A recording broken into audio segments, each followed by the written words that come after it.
wait until I blow up and make a career. Niggas acting like I owe, but I ain't in the rears. I'm the man behind the bar, I ain't making the beers.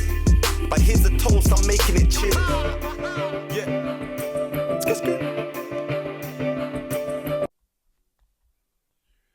Yeah, it's Big Statty, Man Behind the Bar podcast.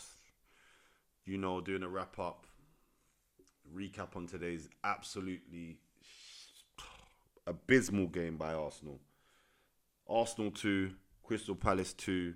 And what can I say? There's not much I can really say about this game other than we never got out of gear. One, it was lethargic, it was slow. We was lucky to get the goals we got, to be honest with you.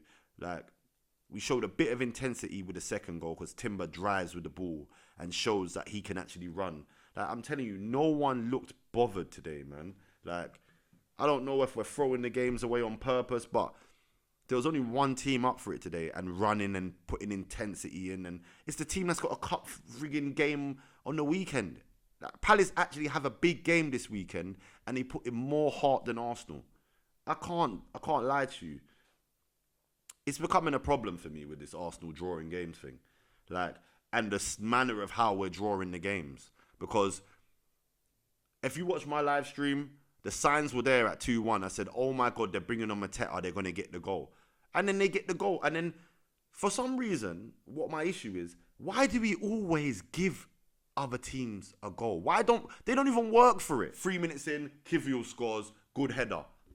Proper good header. I rate Kivior. He probably was one of the hardest working players on the pitch for us today. He made some vital defensive tackles today and blocks. Kivior, I'm going to give you your flowers today. You was probably our best player today.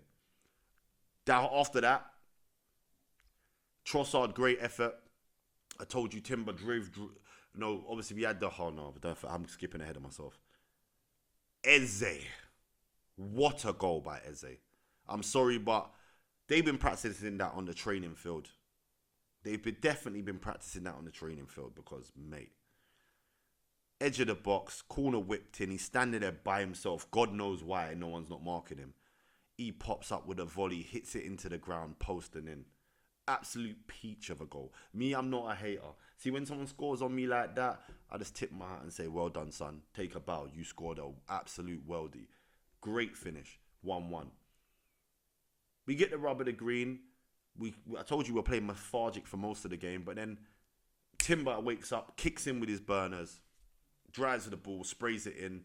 It ends up at Trossard's feet in the box. He does a slight turn, and he manages to squeeze it through a player's legs on a deflection into the bottom corner. We have the lead. We take the lead into half-time. I'm like, yeah. Can we hold out, though? Second half, we come out again, sideways football, no urgency, no dedication, slow football. And then we just gave them the game. Because even when Palace was losing, they looked like more of the threat than us. I'll be honest with you. Even when they were losing, their intensity was high. There was the first at every ball. There was intercepting everything we were trying to do. We were playing so slow that they were already back in position because of how slow we were playing with the football. Martin Odegaard, for me, is that playing with one less man. And Raheem Sterling as well. They're both counterproductive. But now we go to the main problem. The second goal. We're in the driving seat. We can clearly see we're under pressure in this game. We just need to see it out, boys. We're literally 5 minutes from the promised land. William Saliba, the goalkeeper, and I think, who was the other player? They're having their own little... Odegaard. They're having their own little private game of passing the ball out of the back between them. And then they get a little bit of pressure. And William Saliba just passes the ball straight to Mateta. Mateta is about 6'10" or something. He's massive. The man is big with a face mask on and a bald head. Like, you can't miss him. He's wearing yellow. And you pass the ball to his feet.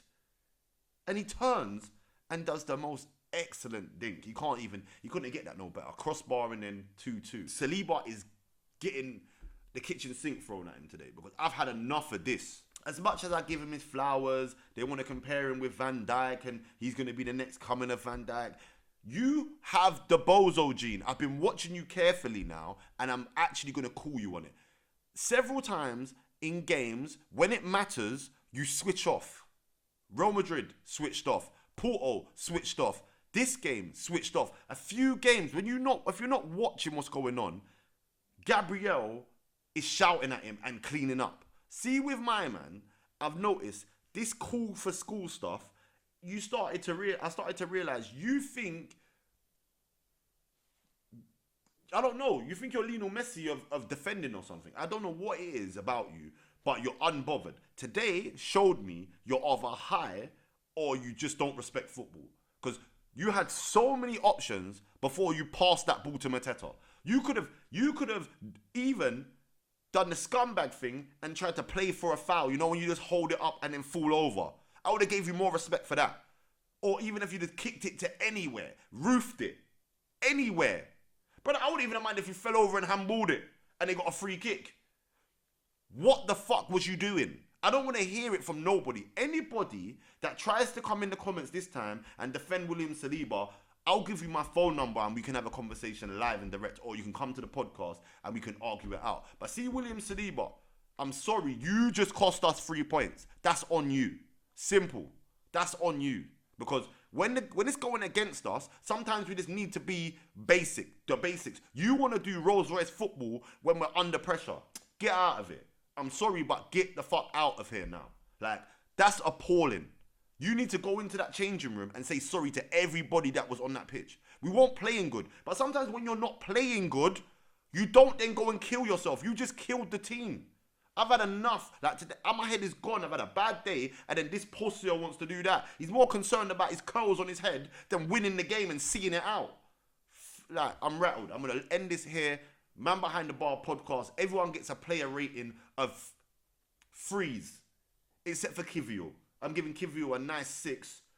And Trossard, you can get a 5 for the finish. But everybody today stunk. Absolute stunk. I tip my hat to Palace. Well played, boys. You deserve your point that you got. You could have even nicked it in the last minutes. I'll give you that. But what I'm going to say is Arsenal, this season has been appalling with the draws.